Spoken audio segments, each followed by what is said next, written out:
Hello everyone and welcome back to your YouTube channel and welcome to this video today.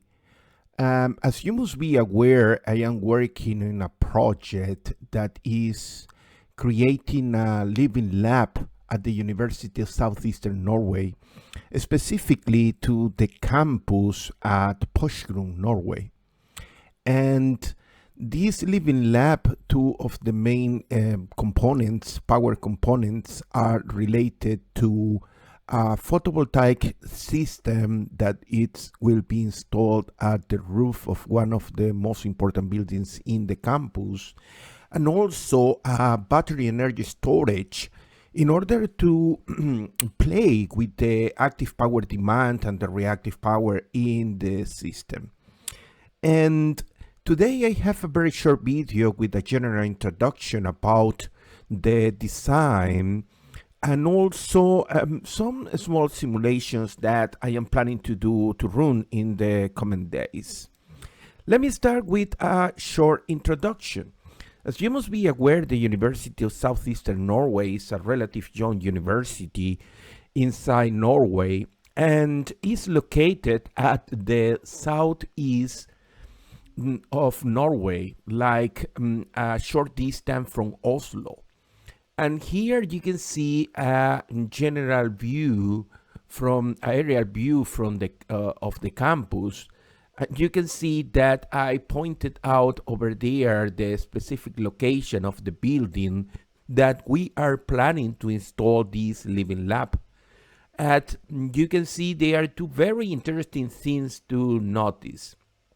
The roof of that building has a very small slope. And second, that building is located in Norway that is 59 degrees north. For that reason, as you must be thinking about, the PV panels will face several challenges. One of them will be the isolation for sure, how the sunlight will come over there, specifically during winter, but also it will be quite interesting how the PV system will behave during winter, the snow storms that can happen in the southeast of Norway. Here you have a very specific map, and you can see the ideal location for the living lab.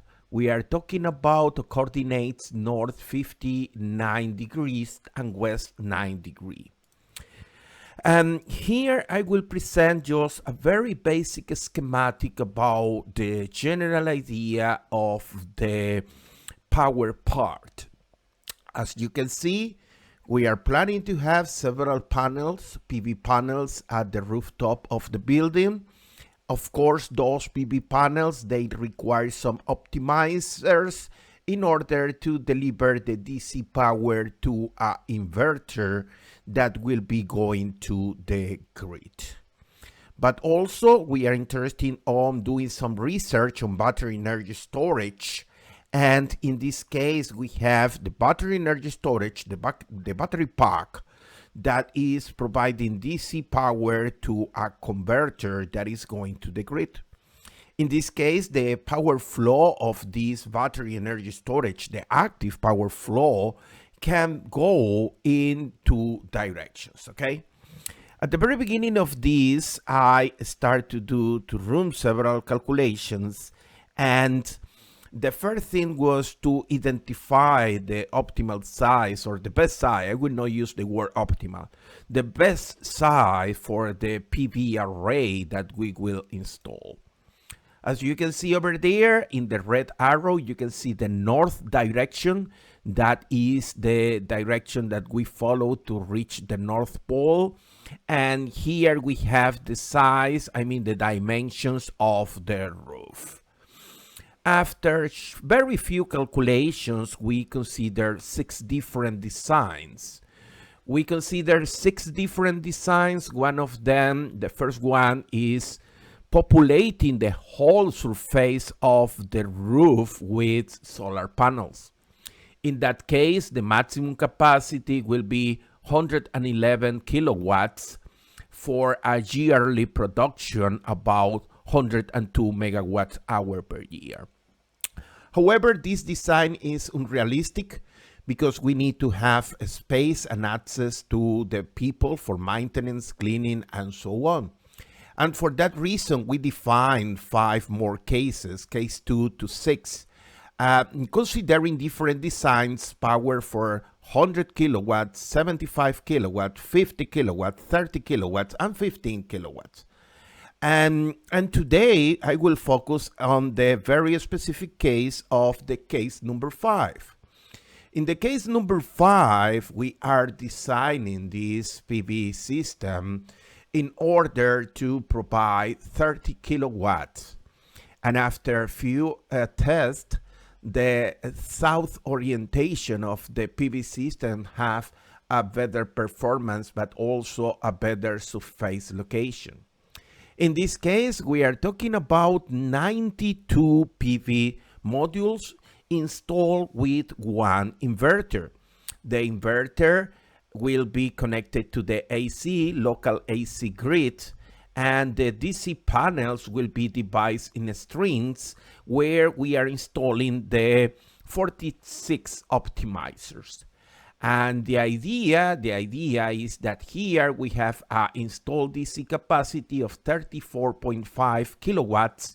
And in theory, we are talking about here a performance ratio of 87%.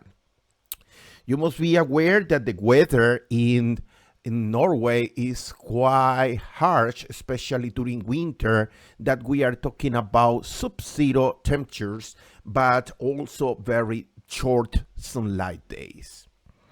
And for the design, we are using a very specific panel.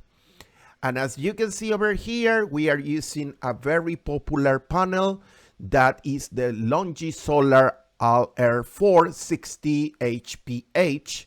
That is basically a solar PV panel that is 19.5 kilograms and is the classical standard that you will find for this kind of installation. But from the electrical point of view, as you can see over here, we have in red color on the right hand side, you can see the electric characteristic, and you can see the maximum power, the open circuit voltage, the short circuit currents, and so on, that allow a very specific electric design. Well, this is the very end of this presentation for now, and in the next video, I will be talking about some more specific detail about the living lab that we are building at the University of Southeastern Norway. Thank you very much for watching this video, and I hope you enjoy. Thank you. Bye now.